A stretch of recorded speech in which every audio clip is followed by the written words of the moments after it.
wonders of modern technology. I'm telling you, it just goes to show you that, you got to be as quick as you want things to be. Yep. All right, so we don't have an entrance song or nothing like that. We don't got... No, we'll get one. Yeah, we're just working out some of the kinks of this right here, but you're listening to Tough Talks with Tilly and the Block.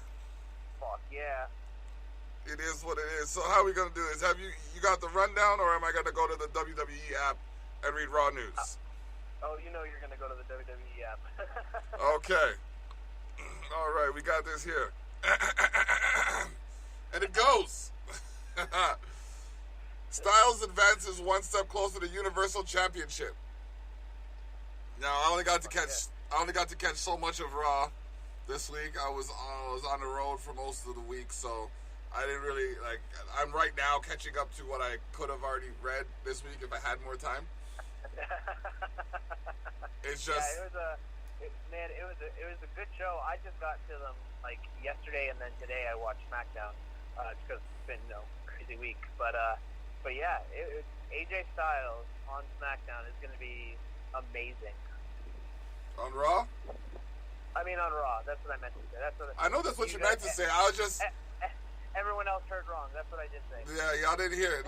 Y'all heard him say on Raw. Because that's what's up. It was only a matter of time until AJ Styles found himself in the mix for the Universal title once he jumped ship to Raw. But the speed at which a Phenomenal One has maneuvered into contention for Team Red's top title is impressive even by his standards. Thanks to a triple threat victory over Samoa Joe and Rey Mysterio, Styles is now one win away from his very first Universal Championship opportunity at WWE Money in the Bank.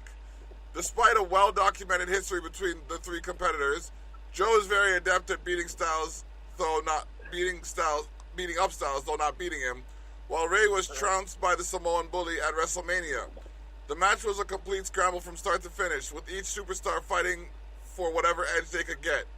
That made Styles' victory all the more impressive. Mysterio had both him and Joe line up for 619s, but only connected with the Samoan submission machine before Styles snatched him out of midair. The Phenomenal One then used Mysterio as a human implement, powerbombing Styles, and Styles clashing him on top of a defenseless Joe to tee up the big man for the pinfall. And the 3 count followed. Just like that, he's almost there. He did not. He put the Styles Clash on Rey Mysterio on top of Samoa Joe. Oh yeah, he did. My gosh. That was the move, and that was fucking beautiful. That was a beautiful way to start Raw. Oh man, madness! I say.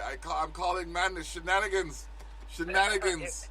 It was madness, but then even more madness was Sorry, you can probably hear my PlayStation in the back there. Even more madness and weird was the little segment right before this. Triple H and Seth had a little promo thing in the middle of the ring, and all I could think of was that South Park episode where they create their own wrestling federation, and they're going all Shakespearean with it, because it really felt overly dramatic. Okay. Oh man, that's jokes. But still very good stuff. They set everything up well. I think we're gonna get the Seth heel turn I've been begging for. Not Seth, AJ. Okay, because I don't see Seth turning heel right now. He's riding high. No. Yeah, no, he's babyface numero uno right now. Yep.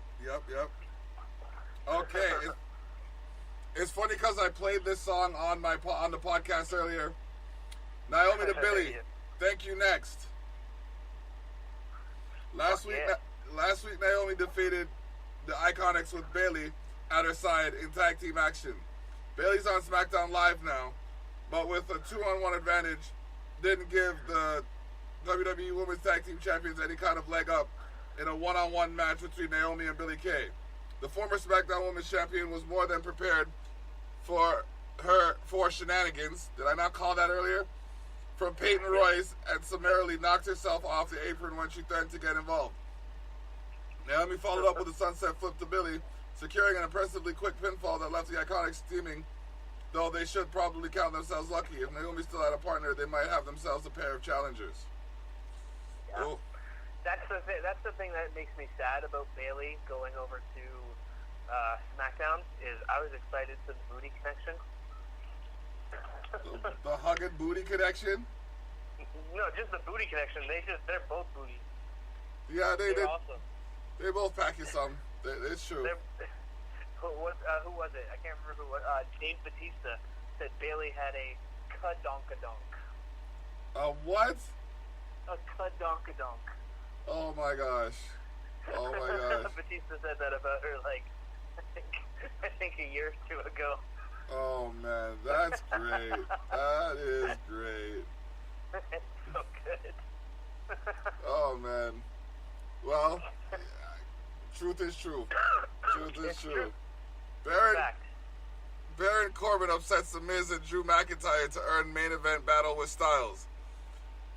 Like the proverbial bad penny, Baron Corbin just will not go away.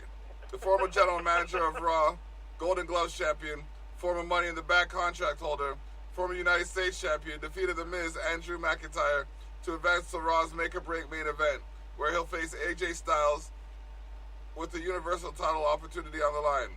Des Moines' favorite son might be pushing it, but he certainly is the city's luckiest inhabitant at the moment, because this one was looking like it was going to The Miz. Despite facing a pair of heavy hitters in Corbin and McIntyre, the A-lister somehow willed the match into his favor for almost from the jump. He rallied from a Celtic Cross variation on a Tower of Doom to trap the McIntyre in a figure four leg lock, kicked out of Corbin's deep six and escaped the end of days, but by the match's midpoint, the crowd was firmly behind him. Corbin, however, was just a little bit smarter. After Miz accidentally sprinted full-born into a Claymore from McIntyre, the Lone Wolf shoved the Scotsman out the ring and stole the pinfall. Even taking the triple threat rules into account, the win was something of a highway robbery. But Corbin's haters couldn't take it for a given that Styles would send him packing. The only thing more ominous than Baron Corbin getting another opportunity at the moment you realize he tends to make the most of them. Fuck yeah, you know what? And I've said it for a while now. I like Baron Corbin. I like him because he's so hateable. I don't like him. I don't like. That's the thing. I genuinely like. I see him on TV and I have a chagrin towards him. Yeah, he's super hateable. Like he plays his role as an actual heel very well. Like they don't do anything to try to redeem him, which is what you want in a heel. You want somebody to cheer against, for the good guy to win. You need good people that people hate so that it means something when they win. Yeah. That makes sense. It makes perfect sense. I still don't like him. Sammy. and I am so happy you don't like him. You should not like him. Oh man. Sami Zayn's crusade against the WWE Universe continues. Is Sami's? Sammy. Oh man, is Sami Zayn bitter? No. Why do you ask? Sure, he's been a little rough on the audience since he returned a few weeks ago, but he's actually the happiest he's ever been, thanks entirely to the spiritually rejuvenating 10 months he spent away from the WWE Universe. Reconnecting with his nature, immersing himself in victory, and just plain lounging on beaches. As if to prove his point, the former NXT champion queued up a series of Instagram posts where he's sporting ear-to-ear smiles in the various exotic locales. Feelings, he admitted, evaporated the second he found out he was coming back to WWE. Unsure about what returning to the WWE meant and why it was messing with his good vibes, Sami eventually landed on the audience as the guilty party, claiming that their active role in WWE's environment took away his smile. Unimpressed with the mob mentality the WWE Universe exerted over WWE, Zayn suggested the fans take a page out of his own book in order to improve themselves, and by extension, WWE as a whole, they could take a trip to hell. Wow. One person who wasn't impressed with Sami Zayn's attitude was Cedric Alexander, who crossed paths with the disgusted Zayn at the entrance ramp and flashed $1 million smile of his own on the way to the ring. So the good news is that Zayn's toxic attitude hasn't exactly spread. The bad news is that if this week is any indication, his crusade is just getting started. I don't know. He's a Canadian. I like him. Where you at? My bad. Oh, no worries. I was coughing and I muted and I forgot to unmute. Okay, I was just like, I thought the phone hung up or something. I love Sami Zayn. Sami Zayn's great. He is hilarious. He knows how to work the crowd, and the crowd inherently kind of loves him. He's also kind of, with his delivery and everything, he reminds me of what's his name from Curb Your Enthusiasm, the guy who created Seinfeld. Larry David. Larry David. He reminds me of Larry David. He's hilarious. Like, he's so overly funny. Oh, man. I love him calling the WWE Universe toxic. Oh, Lee. It's like, what's her name? It's like, Lacey Evans calling them nasties. Nasties. Yeah, the nasties. Yeah. Yeah. It's so good. We'll get to her later, but she's been killing it too. I'm really happy with what Lacey's been doing on the main roster, which is funny because she wasn't doing much on the NXT roster. Yeah, I mean, what she was. I like the way they played it on the main roster. They had her interrupt until it was a climax. People were probably like, "Why is she interrupting?" And then they saw. You know what I mean? That was a good setup. Yeah, it was kind of like what they were doing with Emma before they let her go. With who? With Emma. Remember when Emma was doing? Yeah. Or Sorry, 1 sec. Or All Red Everything. Eva Marie. Exactly. I loved Eva. The way they did it with Eva was hilarious, where she'd actually like come up to the ring and then something would just go wrong every single time before the matches started. Yep. She was really good, like a treasure, because she was getting better. They sent her down to NXT after they brought her to the main roster to make her a better wrestler, and she legitimately got better. So it'd be cool to see her come back someday. Yeah, it'd be interesting. I'd like to see like what they do with her. Yeah, she was. I think she was just on like Celebrity Big Brother or something like that. Oh, okay. Like this year. No. Yeah, she was. Yeah, she's had a little name outside of it too. I think there's something about a movie with her and George Clooney or something like that as well, I think. Okay. So she's doing stuff. So as long as she keeps her name active, I'm sure that WWE would love to have her back one day. Mm-hmm. They just let her go because there was really nothing to do. All right.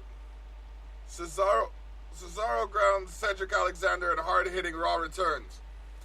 Is the bar over or something? Like, where's Sheamus? Sheamus is injured. Oh. Yeah. There are a few tough... Go ahead. No, I was just saying, okay. I didn't know he was injured. Yeah. There are a few tougher trials by fire out there than a match with Cesaro. So one could argue that all Cedric Alexander had to do in his first match with a full-blown Raw superstar was put on a good showing. In that case, the former WWE Cruiserweight Champion certainly succeeded, giving the former SmackDown Tag Team Champion a fight worthy of his reputation. But faced with a motivated Swiss Cyborg, the status of partnership with Sheamus went unaddressed, but he didn't seem to mind flying solo. Alexander simply couldn't get over the hump. That isn't to say the King of Swing made quick work of the Purple Brand's former franchise player. Alexander's combo of power and speed gave Cesaro a fair amount of fits as he tried to box in his opponent. But his skill proved a double-edged sword as Cesaro shifted to a defensive strategy and let Alexander come to him. The soul of 205 Live was forced to once again start from scratch. This time, Alexander found success by going high risk with top rope plancha, and yet again, a defensive strategy proved key for Cesaro. When Alexander went big with a springboard, the Swiss Cyberman planted his feet and administered a jaw-jacking European uppercut that grounded his opponent for 3. Both superstars are to a degree starting from scratch, so this match is hardly make or break for either. And some history could provide comfort here. Alexander's former rival Ali lost his SmackDown Live debut a few months back and ended up just fine. But it was hard to begrudge Alexander's visible disappointment that he couldn't make a statement or clear the bar. They had to throw that in there. Nice. They did work it in. I love Cedric Alexander. I think he's an amazing talent. The guy is athletic as all hell. He can go for as long as you want him to go for in a match. I would love to see him versus Mustafa Ali in an Iron Man match.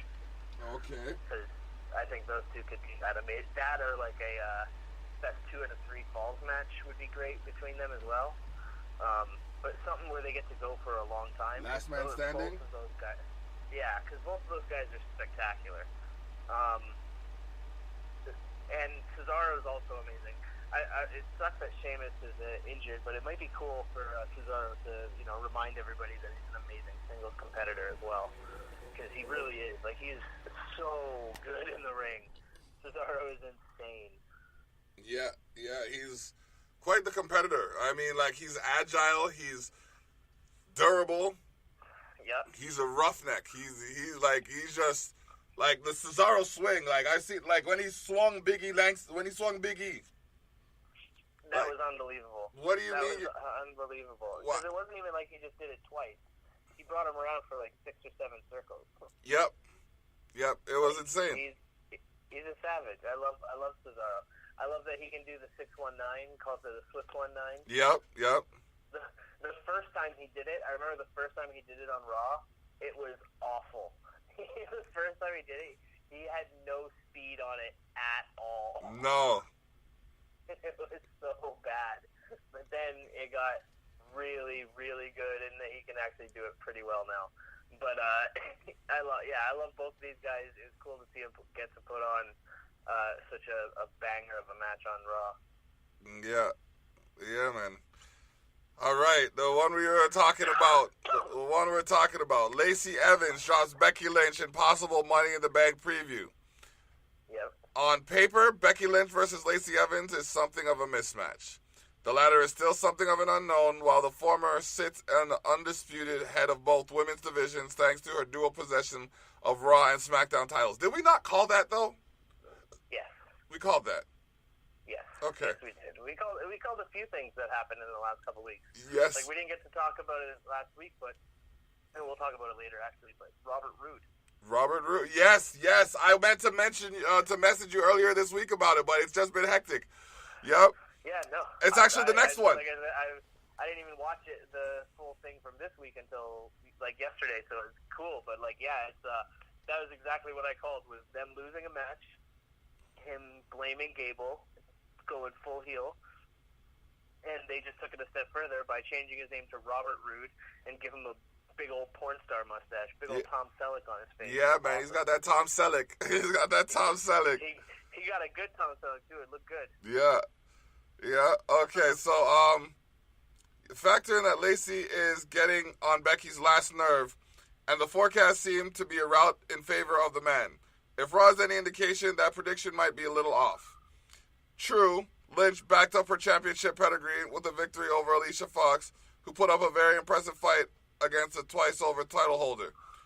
That has a nice rhyme to it, twice-over title holder. But the moment the man submitted Fox with a disarm her, Evans stormed the ring and clocked the man with the woman's right. Becky staggered to her feet, only to wander into a second right from the lady of the WWE.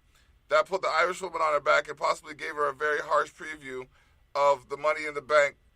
For all Lynch's well-earned confidence, Lacey Evans might not just do what Ronda Rousey and Charlotte couldn't. She might do it backwards and in heels. I don't see her winning the title. No, not at Money in the Bank. Not at Money in the Bank. I honestly see Becky retaining because me too. The odds are damn near impossible for her as it stands. Yeah, I think I'm hoping she retains both titles, but I think there's a decent possibility that she retains against Lacey Evans and then drops it to Charlotte. I don't want to agree, but it's striking me as a possibility because then that would put Ronda. That would put Becky solidly on Raw and not SmackDown. Then she would be the Raw champ still, and I think that's where they want her because I think they want her on the A show I think she's fire going on both shows. Like from before she even won the title. Me too. From before she even won the titles. Like she was, I'm sure like everybody popped when she came in. Like, you know what I mean? When she was on her inverse Kill Bill suit, leather suit. You know what I mean? Like, WWE thinks people don't catch that stuff, but we caught that. Oh, yeah. And I think they would love to have her on both shows, headlining as the main woman on both. But I also think Fox wants some sort of exclusivity with what's on the show that's going to be on their station. So I think it will be a case of like she'll either hold it for like a couple months, but I think for sure by October there's two different belt holders. I'm going to say Survivor Series. See, but maybe, but at Survivor Series is the one, as they like to bash into our heads. It's the one time of the year where Raw and SmackDown go head-to-head in competition. Exactly. But if she's still holding both belts at Survivor Series, then she doesn't go head-to-head with them. You know what I mean? Like, because they like to do champion versus champion matches at Survivor Series. Yeah. Yeah, so you're right. So October. It would make sense if she dropped it before Survivor Series, and then she gets a rematch with whoever beats her for it at Survivor Series. And then gets it back. Yeah. Oh, no, she won't get it back probably because then they'll be on Fox. Oh. What show's going to Fox again? SmackDown. SmackDown's going to Fox. So SmackDown is going to get racier then? I mean, probably, maybe. I don't think so. No. But it might. I think it's going to get more risque, more daring. Because It might, but they're also doing more shows. I think the more risky and daring programming WWE will do is I think they may bring back ECW.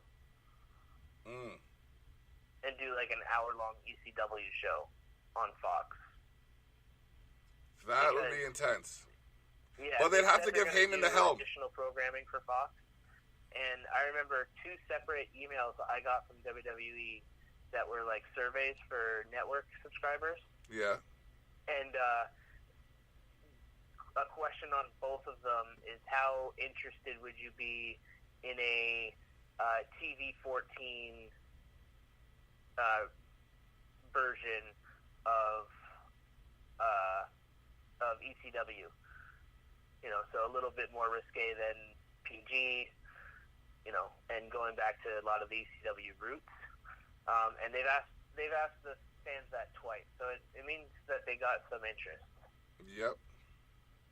And that'd be awesome. I'd love to see some ECW. Yeah. I mean, I came up a little bit on ECW myself. The Tommy Dreamers and the oh man, like. Oh, I love Tommy Dreamer. Sandman and like the Dudley Boys. The Dudley Boys are probably one of the sickest tag teams out of ECW, next to Sabu and Tommy Dreamer. Yep, Sabu and Tommy Dreamer were awesome. Yeah. Dudley Boys are one of the best tag teams ever. I love the Dudleys. All time. All time. Like all that time. Up there with Edge and Christian. You know what I mean? The Hart Foundation. The Hardys. The Hardys. Like Midnight Express. Yeah. You gotta get the you gotta get who's in there? The Freebirds, the Fabulous Freebirds, the New Day. Oh, yeah. Honestly, the New Day? The New Day are one of the. They might be the best. But on paper, they technically are because they're the longest reigning tag team in history. Yeah, but they actually might be the best. I think so. I honestly they took the Freebird style and they made it their own. Well, they came up with that, and they killed it. Like there's an interview online that people can check out with Xavier Woods, where he talks about going to Vince and staking his career on the line, like saying I think I have this idea for this group. It's going to work, and if not, you can fire me. And that got Vince's attention, and so Vince said, yeah, let's do it, and then they did it, and it's been, massive history ever since. Yeah. And, speaking from a cultural perspective, there aren't a lot of positive role models on TV of ethnic background. So Vince definitely played the market very well. Oh yeah. Played the market so well. Oh yeah, absolutely. And it's so cool when you look back at like the legacy that they lead, because like Harlem Heat was another team of just like incredible workers. How did I not even mention them? Oh my gosh! Can you dig this? Can you dig that? You know what I mean? Like, oh, they just got inducted in the Hall of Fame. So Booker T is now a two-time Hall of Famer. Two-time. That's what's up. Oh, man. Okay. On to the next one. Robert Roode is reborn against Ricochet. No. I love it. No, it didn't just get more formal around here. Having lost his tag team partner to SmackDown Live in the Superstar Shakeup, or if you ask him, having dropped 150 pounds of dead weight, the man formerly known as Bobby Roode has undergone a self-imposed reboot, which is why he's now demanding to be referred to as Robert Roode and sporting a rather ravishing mustache. Wow. You see that though, right? Wow. You know what's funny? I play WWE Supercard. Guess which character I got today? Rick Rude. Ravishing. Simply ravishing. Yep, that's exact. That is hilarious. I got a neon. I got a neon Rick Rude today. So that's yeah. Awesome. Yeah, man. Lest you think the reinvention was confined to its surface trappings, however, there's a certain intangible something that has changed about the glorious one. Robert Roode was rougher, tougher, and more underhanded against Ricochet than Bobby Roode ever was, down to the way he deployed his various video game caliber aerial attacks. Roode evaded the 630, ruthlessly chucked Ricochet headfirst into the middle turnbuckle, and administered a glorious DDT for the win. Robert Roode will certainly have to say more as time goes on, but the last word of his re-debut might actually belong to Corey Graves. Maybe Roode didn't change who he was so much as remember it. Yep, exactly. And that's what I've been fucking asking for fucking a year. Well, you got it. Like, I've been saying for so long, I need heel Rick Rude. Because heel Rick Rude is Bobby Roode. And it's amazing how good he is. Like, he controls the room. Like, when he was in NXT, he was talking about his whole mission was to bring executives and shit to NXT, like to bring them to Full Sail and move all the regular shitty people out. It's like, man, this is awesome. He's such an asshole. Well, at the prices for SummerSlam, that's damn near what's gonna happen. That's true. I'm gonna find my way to one of those damn shows. Oh yeah, no, I'll break in. Yo, that's what's up. Gotta do what I gotta do. Straight up. Y'all making this too expensive for me. You know what I mean? I want to see the product.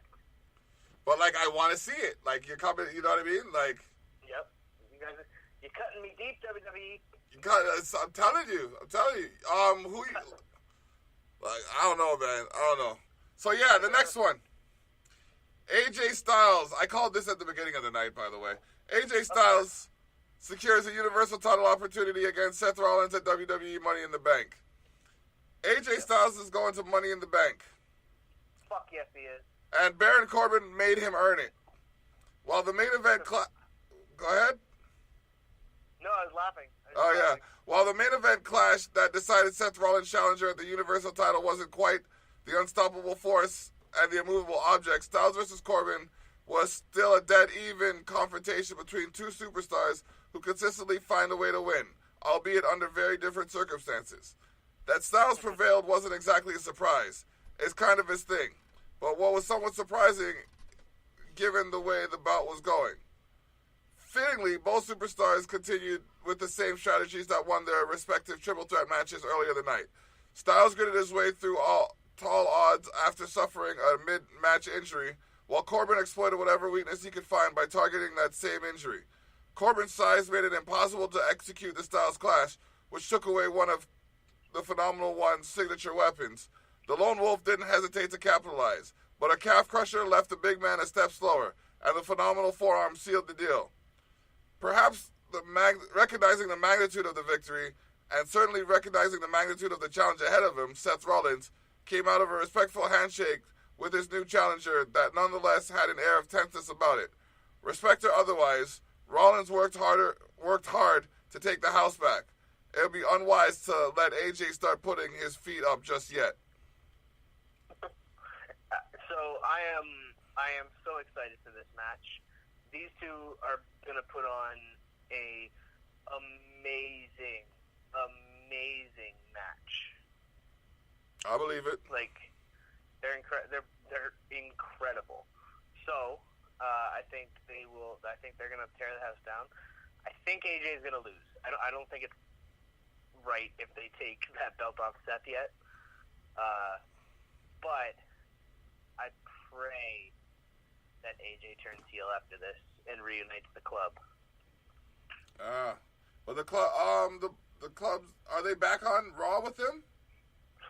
I don't know. They haven't said much though. Like they haven't said anything. They haven't been seen on anything since the Superstar shakeup. So they could move them there anytime, really.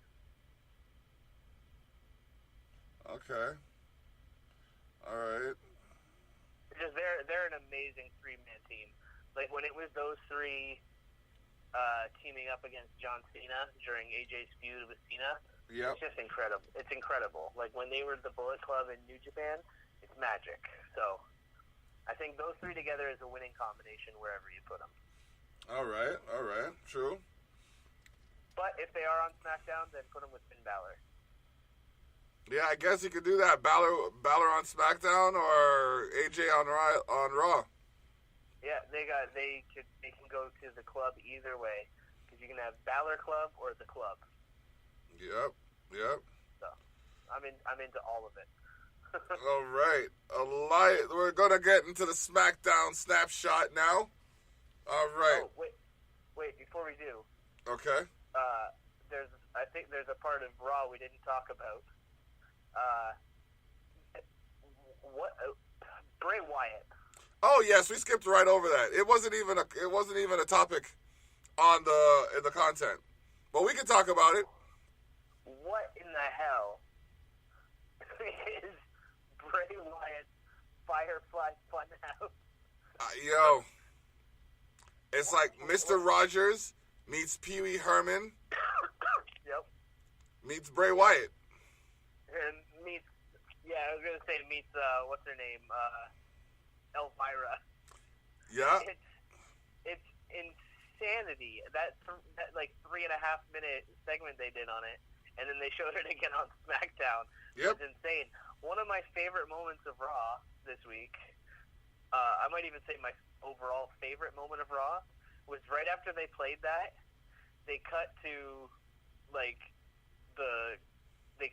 showing the ramp, and clearly it was a time where the commentary team was supposed to be saying, like, what the hell was that? And, like, being all weirded out by it.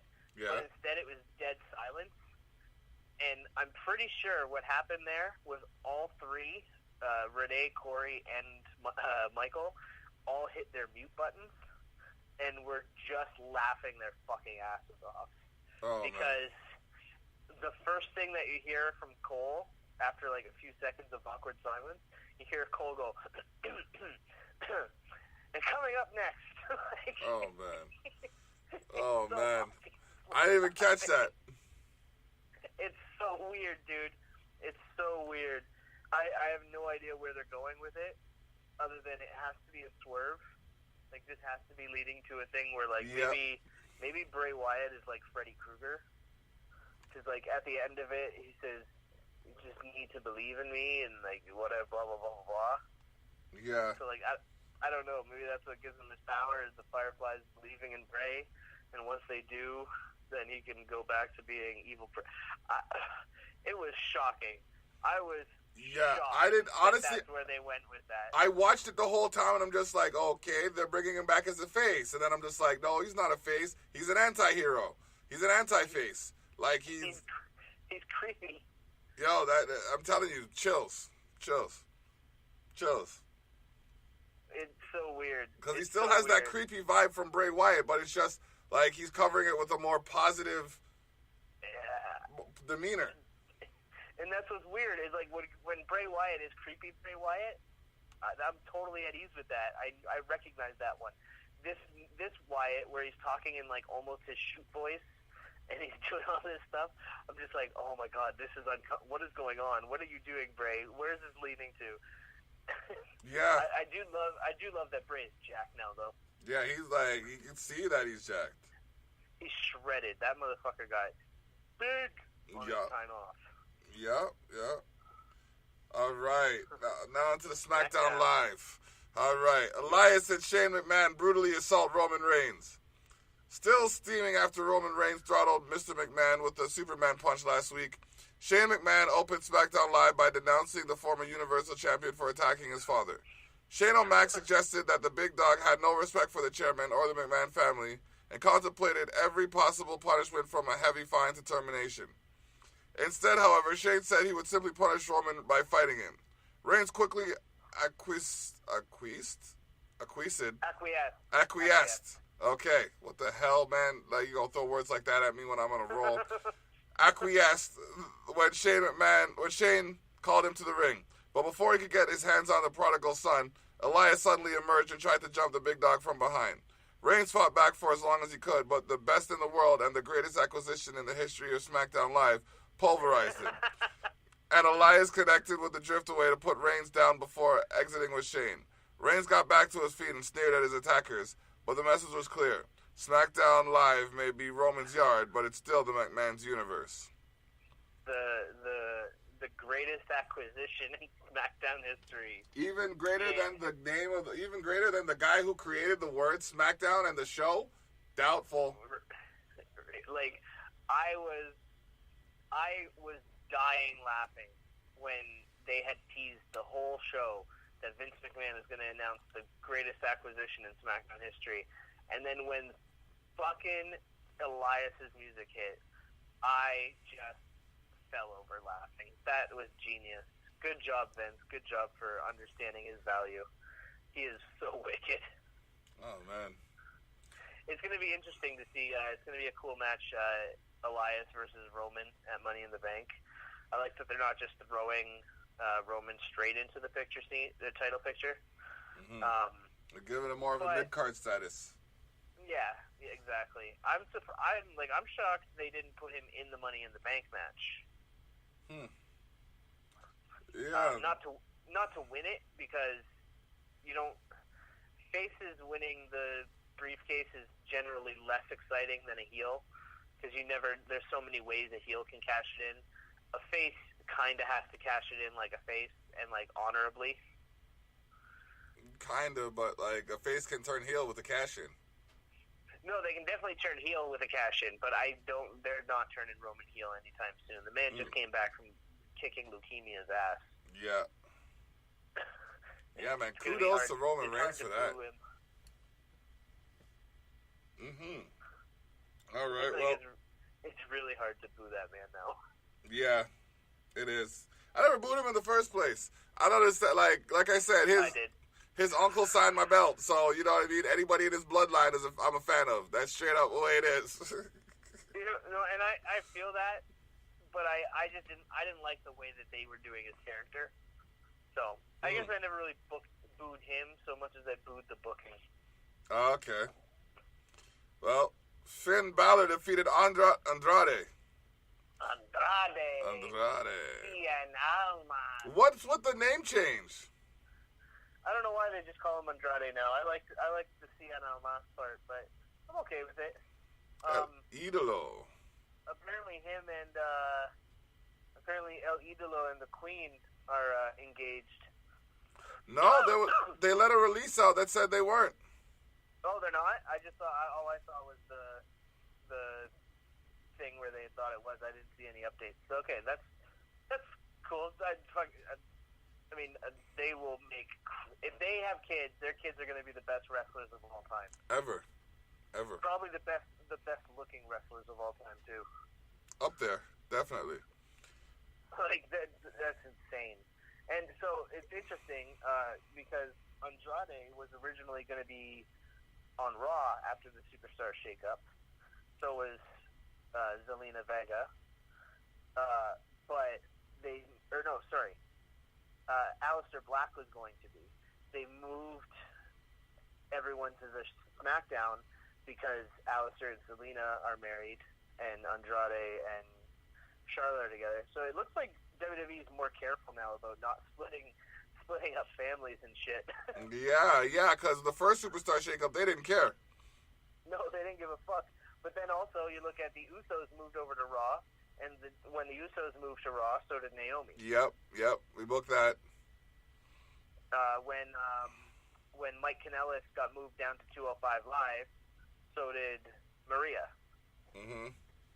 So, yeah, it seems like they're doing that kind of stuff more now, which is cool, because, yeah, they used to not give a fuck. Like, they'd be like, so what? If your wife wasn't wrestling, she wouldn't be with you all the time. Mm-hmm. Oh, man. So deal with it. But now they're a little more sensitive. Yeah. Looking for redemption after Andrade defeated him on night one of Superstar Shakeup. Intercontinental Champion Finn Balor came correct for the rematch this week on SmackDown Live. The Extraordinary Man brought the heat from Jump Street, really, not faltering too heavily despite Andrade's explosive attack and his determination to start taking down the WWE Universe's heroes. In the clutch, Andrade seemed to be closing in on another victory when he drilled Finn with the running double knees in the corner, but the Intercontinental Champion refused to stay down. Zelina Vega attempted to take out Finn with a crossbody late in the match, but Andrade was forced to catch his business manager out of the air when Finn sidestepped her.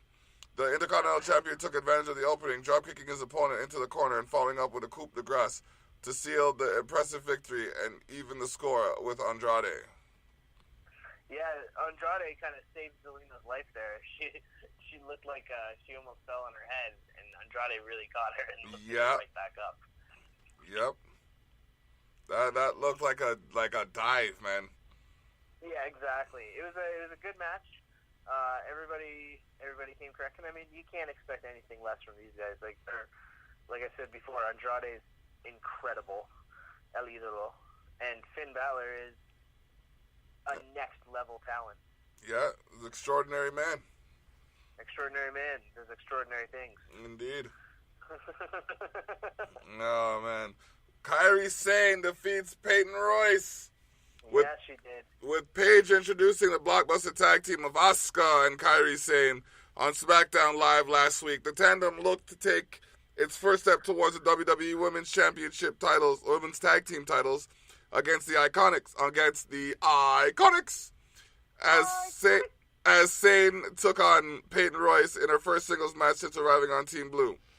As usual, the Iconics used their pre-match stroll to the ring to slander their upcoming opponents, but Royce seemingly underestimated the Blue brand newcomer. The inaugural Mae Young Classic winner hit the ground running and never took her foot off the gas, finishing Peyton Royce off with her awe-inspiring insane elbow. Sane, Asuka, and Paige soon saw the celebration cut short, though, as Mandy Rose and Sonya Deville appeared at the top of the entrance ramp to stare down the trio. The tense confrontation came shortly after Fire and Desire approached Paige in the backstage area and told her that her experiment with Kairi and Asuka would fail, and that she would come crawling back to Absolution. But not tonight, she wouldn't.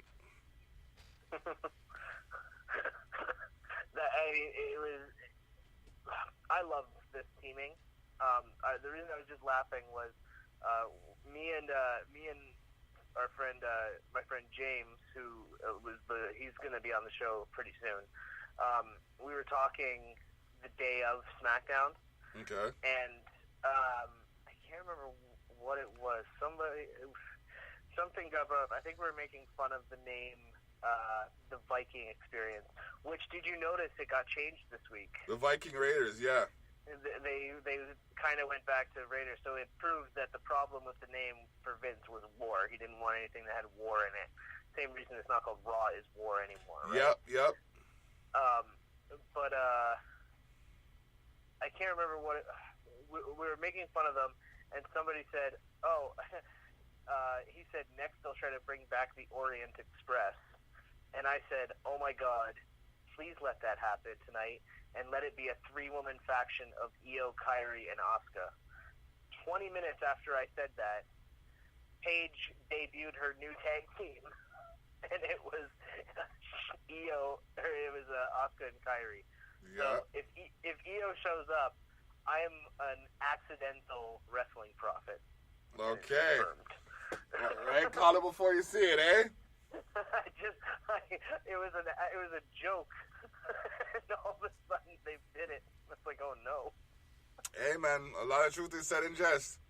All I was praying, I was just like, oh my God, please don't please let Vince know that you can't call people Oriental anymore, so that Well, that's news to me. You don't have some big backlash over this, and thank God they didn't. So we're good.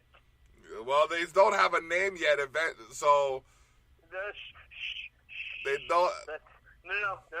They don't have a name yet. All I'm saying is that don't bring that up. I'm going to. They have a name. We just don't remember it, and it's definitely not the Orient Express. What if it was She Orient Express? No, I'm joking. Oh no.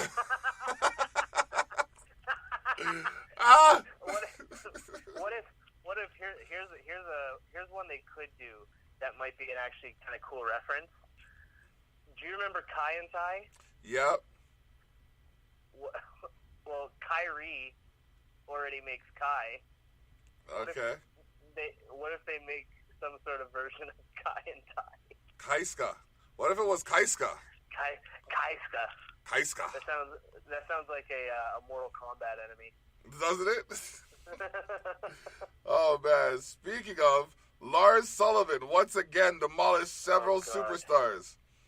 Oh God, Lars Sullivan's a monster. A contest between two of SmackDown Live's newest superstars, Chad Gable and Jinder Mahal, never got underway due to Lars Sullivan showing up and destroying anyone that crossed his path. And that included Gable, who was laid out by the Freak on the entrance ramp.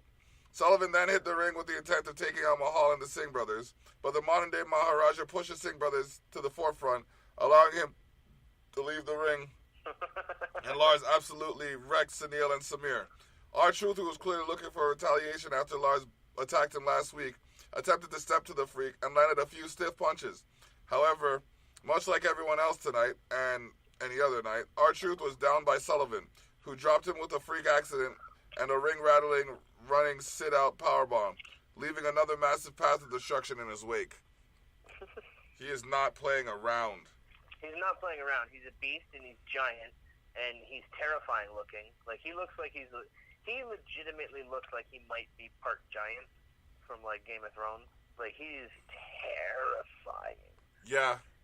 Yep. Just a big fucking scary man. And I would legitimately never. I'd be very happy to never meet him. Yeah. Yeah, I join you on that. I'm sure he's a very nice guy. Oh, yeah. I don't want to meet him. The character he portrays make me not want to figure that out, though. Yeah, exactly. Kind of thing. I don't want to know. I saw what he did to R-Truth this week. No. Not nice. No, it wasn't. Becky Lynch and Charlotte Flair came face-to-face for the first time since WrestleMania. Face-to-Face is the name of a song I do with Ali Mack, just for anybody who's, listening. Yes. Shameless plug. You can catch more of our music on the Tyrell Effect. Yeah. Saturdays at 12 p.m. But we're talking about wrestling now. So, coming face-to-face for the first time since they clashed in the main event of WrestleMania 35, Becky Lynch and Charlotte Flair met in the middle of the ring. Flair's message to Becky Two Belts was simple. Becky cannot truly call herself a champion until she pins the Queen. Becky retorted, saying that she's defeated Charlotte more times than she can keep track of and wants new challengers.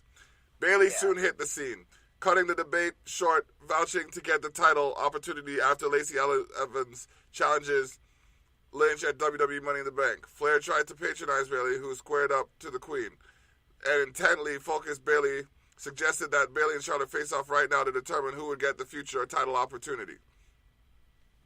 Charlotte Flair defeats Bayley to earn a SmackDown Women's Championship opportunity. The woman beat the girl. That's the thing. Yeah. Bayley's gonna hold on. Bayley's gonna have to become they're gonna have to maturize her character. Yeah. For her to gain. Turn her heel. Or turn her heel for her to gain any success. But turning her heel would maturize the character, no? Yeah, you know, I was really actually going to say, I'm wrong, because I'd do the same thing. The crowd has turned on Bayley. Bayley's turning too, though. You see her darker makeup? A little bit, yeah, and darker outfits and stuff. She's still got a fucking unicorn on her pants. But Bayley has to change soon because the crowd is turning on her in a bad way. Like, they are silent for her. And that's not good. That's indifference. And in wrestling, indifference is the one thing you don't want your crowd to be. No. You want your crowd mad. You want your crowd excited. You want your crowd happy and overwhelmed and sad and, everything. You want all of the range of emotions. The one you don't want is indifferent. Yeah. Because if your crowd's indifferent to you, you are useless. With adrenaline pumping on both sides of the ring after their heated exchange from moments prior, Bayley and Charlotte Flair squared off in a future SmackDown Women's Championship opportunity on the line. The two longtime rivals engaged in a fierce bout, and the fearless Bayley brought the fight to the Queen. Charlotte meticulously targeted Bayley's knees, grounding her foe and applying constant pressure. Bayley fought back by absolutely unloading on Charlotte while fighting through immense pain in her knees. The huggable one seemed to have victory within her grasp when she hit the incredible sunset flip that had Charlotte reeling. However, the Queen survived that and everything else as she recovered to finish Bayley off with a massive spear. After the match, Lynch boldly declared backstage that she will defend both her titles at WWE Money in the Bank, putting her Raw Women's title on the line against Lacey Evans and taking on Flair in another high-stakes bout for the SmackDown Women's Championship. And that's why Becky is the man. Yeah, because she's a fucking gangster. G'd up from the feet up. You know how we D'd up. Oh, dude. Mm-hmm. Becky Balboa, baby. Becky Balboa. You know what I mean? Becky Two Belts. The Irish last kicker. Yo, straight up, man. Straight up. She's just straight fire, man. She's the best. The best. I love her. The best. She's the absolute best. The best overall in a long time. On the mic, in the ring, you know what I mean? Online, you know what I mean? Like, she's just 100%. She gives it her all, you can tell. Yeah, no, she never ever half-asses it, ever. No. And she's a monster. She's the best. I hope she never loses either of those belts. I know it's not practical. It's the same way I didn't want the Revival to lose, but she's just too good. Yeah. At every aspect of her job. So true. WWE Champion Kofi Kingston. They didn't put the WWE Champion there. I did. WWE Champion Kofi Kingston defeats Shinsuke Nakamura via disqualification, and Kevin Owens savagely attacks the New Day. How you gonna let one man beat up two? That's not right. It seemed like... Well, he did, but he also didn't, because Xavier was beaten up outside when he first turned on Kofi. Yeah. And then when Xavier got involved, Kofi had been beat up a lot, and Kevin just got the upper hand on him. So it was good. It made sense. Okay. It made everyone look strong. Kevin looked gangster in this, though I will admit, I am so heartbroken that they didn't do, 2 months of Kevin Owens in the New Day. You know what? When I saw him do the intro, something kind of threw me off, and I'm just like, I don't know. And then, they did the intro, they came out, I'm like, all right, cool. Everything's good. But it seemed like everything was great in the New Day land with WWE Champion Kofi Kingston, Xavier Woods, and honorary member Kevin Owens, or Big O if you prefer, seemingly getting along great. But clearly the power of positivity can be misleadingly blinding. WWE Champion Kofi Kingston squared off against Shinsuke Nakamura for the first time ever. As an honorary New Day member, Owens and Woods provided unique commentary from the New Day specialized announce booth, and Rusev and Lana backed up Nakamura. Nakamura attempted to wear down the WWE Champion with his signature hard-hitting attack, but Kofi fought back with a string of several high-impact moves that appeared to have him on the verge of victory. Before Kingston could secure a pinfall, however, Rusev jumped on the WWE Champion to cause a disqualification, leading to a wild post-match brawl. Owens and Woods teamed up to take out Rusev, but Nakamura dropped Woods with a Kinshasa. And after Kofi cleared the King of Strong Style from the ring, Owens shockingly leveled Kofi with a wicked super kick before beginning a vicious assault. Big O chucked Kofi into the barricade and the ring post, grabbed the WWE title and began screaming at Kingston that he hoped the WWE champion and his kids had enjoyed WrestleMania because the title would be soon his.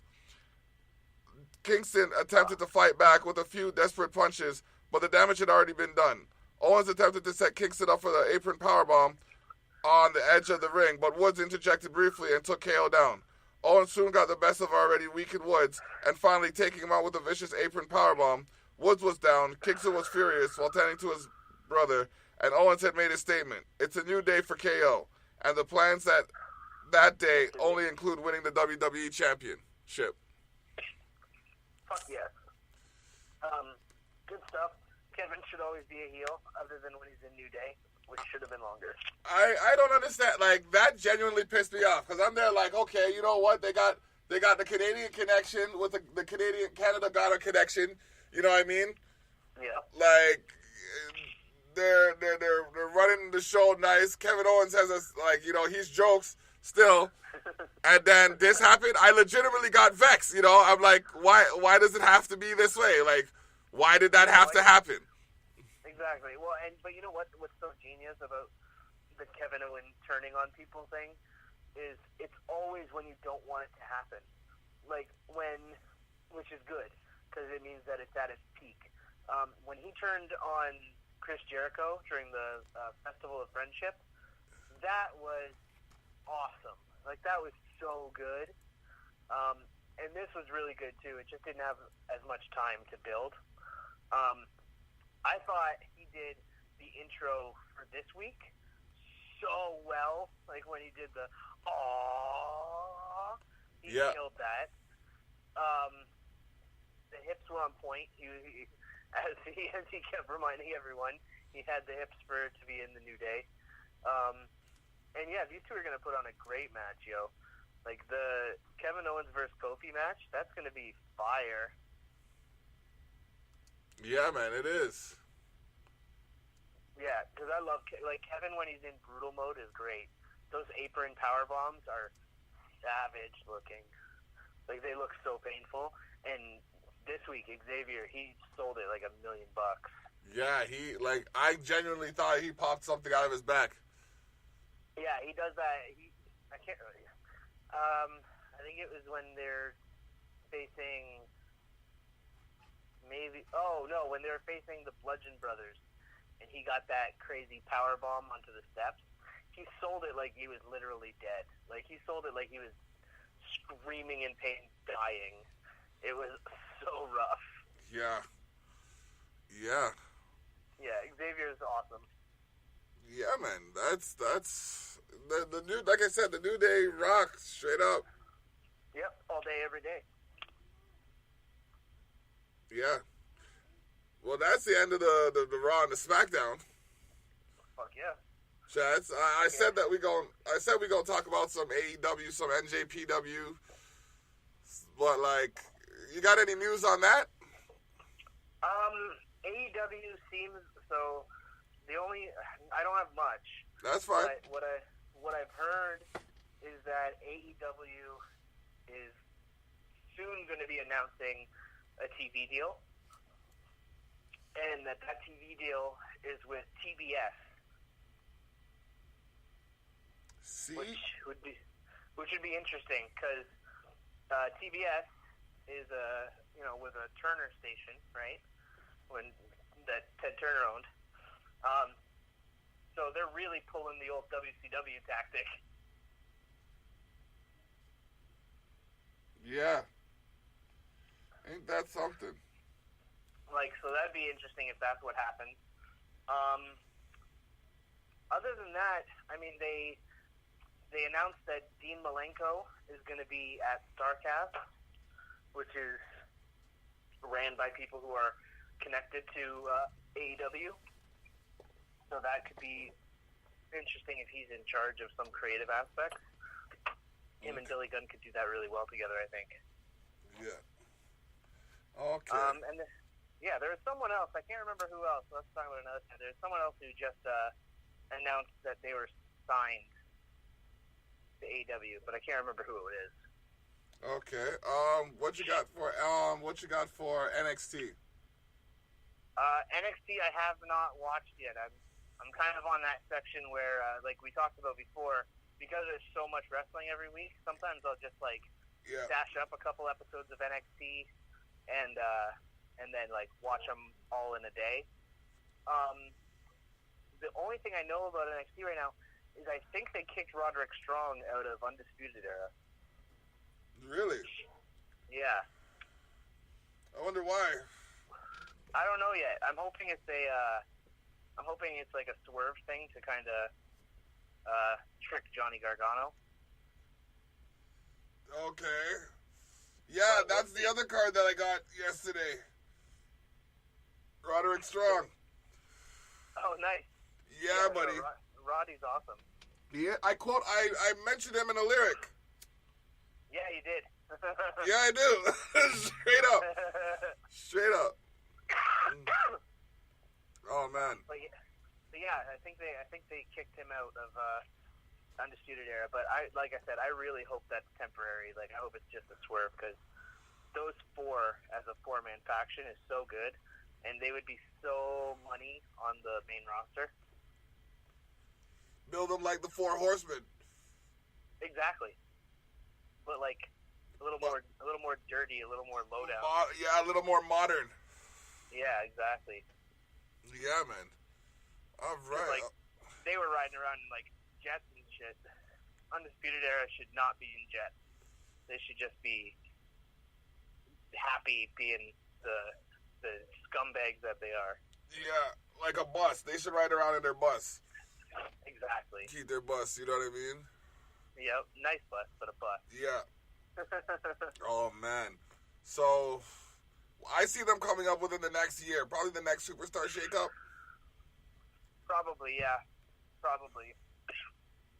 Maybe even SummerSlam. Maybe. Maybe. I don't like. I don't even know what I want to see. And if SummerSlam's this expensive, can you imagine what WrestleMania would be? Oh, gotta be 700 for the same seats. Gotta be. Bro, when I looked at the ringside seats and I saw that the seats were like $6,000. Yeah, oh yeah. Oh yeah, they charge much money for SummerSlam, definitely. Mucho dinero. Mucho. Mucho dinero. Holy. I ain't mad at them, but damn, son. Too mucho. Muy mucho. Muy mucho. Yeah. I don't even speak Spanish like that. No, one day I will be balling out enough that I can just be like, yeah, I'm going to WrestleMania. What the fuck's of it? But other than that, it's rough, man. That's a hefty price. Yeah. Yeah, man. You know, but what was your standouts this week? Like, what was your favorite stuff? I like the. Hold on. I like the way the AJ Styles, Seth Rollins match came together. Yep. That was something for me because, like I said, they're both high intensity performers. Yep. So I think it would be good to see. I think it would be good to see them against each other. I know it's face. They're similar body types too, and they do acrobatic shit. Yeah. Yeah. Hell yeah. I'm with you on that, man. That's going to be an amazing match. Like, that's going to be. I was so happy that they made it AJ. Once they announced it, I knew it had to be him. Because, like, yeah. Samoa Joe's already got a title. Rey Mysterio's, I think, still dealing with that ankle injury a little bit. So, it had to be him. Other than Drew, I guess. It could have been Drew just as easily. Yeah, but I don't think he's ready for it yet. No, I think they should hold off for a little while. Like they should pull. They need to do Drew the same way they did Jinder. Like when you least expect it, then put it on him. Well, let's there's like Tinder because I don't want to. Oops, 1 second here. Yeah. I don't want to. Oh, shit went off in my pocket. I don't want them to start putting Drew on some sort of losing streak. Okay. Yeah, no, he needs to. They need to build up his. They need to build up his name a bit more. Yeah, exactly. Wins, wins, wins. And have him just decimate people. You know what I mean? Yeah, like completely devastate. Do like the Braun Strowman build. Yeah, like you know what I mean? Like or someone's going into the back, like as someone's going into the back area, coming off stage, just Claymore kick. And Drew like Drew McIntyre, you see him Claymore kick and then land. Yeah, right in gorilla position. Right on the other side of the curtain. Mm-hmm. That would be awesome. I would love that. That would be great. Have him start doing that to everybody. Top notch, man. It's like Austin delivering stunners. Yeah, exactly. It can happen anywhere and anytime. You don't know when he's coming. Boom. Boom. Scottish rattlesnake. Yep. But pure evil. Yep. I'd be down with that. I'd be hella down with that. Yeah, man. Well, we've talked about Raw, we talked about SmackDown, we talked about AEW, we talked about NXT. What do you have for NJPW? Not a whole lot. They've been, there's, so I guess along the NJPW lines with ROH, with Ring of Honor. Yes, that was the other one. Yeah, Ring of Honor had an event, WrestleMania weekend in New York at Madison Square Garden with New Japan. And after the cameras went off, there was a run-in on the ring, and that run-in was done by Enzo and Cass. What? Yeah. So Enzo and Cass have it's so muddy. It's so hard to understand what's going on. But basically, what happened was Ring of Honor thought that it would make it seem more legit if it happened after the cameras went off and it was like something that everyone was just talking about and posting video of online, right? Yeah. But then they've also apparently decided that they don't want to move forward with it. Like, apparently they don't want Enzo or Cass there. So it's all up in the air right now. Nobody knows if they're actually going to be new full-time members of Ring of Honor or if this is something that's just going to blow away and stop existing. Enzo has been getting into a Twitter war with bad boy Tama Tonga. And Tama Tonga has just been riddling, like just destroying Enzo in these promos. So, I don't know. It's interesting. I hate Enzo with the fire of 1,000 suns. Wow. I think he's a annoying little twerp and a rapist. So I got no interest in Enzo. Wasn't that disproven, though? Not disproven, no. Okay. But I don't know what he might be, he might not be. It's alleged. But I hate that guy so much. I think he's so detrimental to the business. I think he is a plague, like, on the backstage environment from everything that I've heard. Like, getting kicked off buses in the middle of the fucking trip between cities because he can't be tolerated. Bringing basically groupies and people that were not, like, welcome backstage at WWE live events and tapings. Wow. Thinks he's a shit. He's an awful, awful rapper. Wow. To me, is the worst of his crimes is his awful, awful, awful rap. He said it 3 times, ladies and gentlemen. It's horrific. And let's not. You know what? That's his rap is his second worst quality. The biggest quality that I hate about him is his phoniness. Like, he pretends that he's this big wrestling fan and all this shit, right? But then who was it? when Gorilla Monsoon, or no, not Gorilla Monsoon. Who's the guy who just died? Like, Mean Gene. King Kong Bundy. No, King Kong Bundy.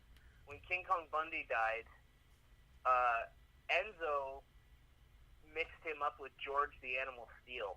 Yeah.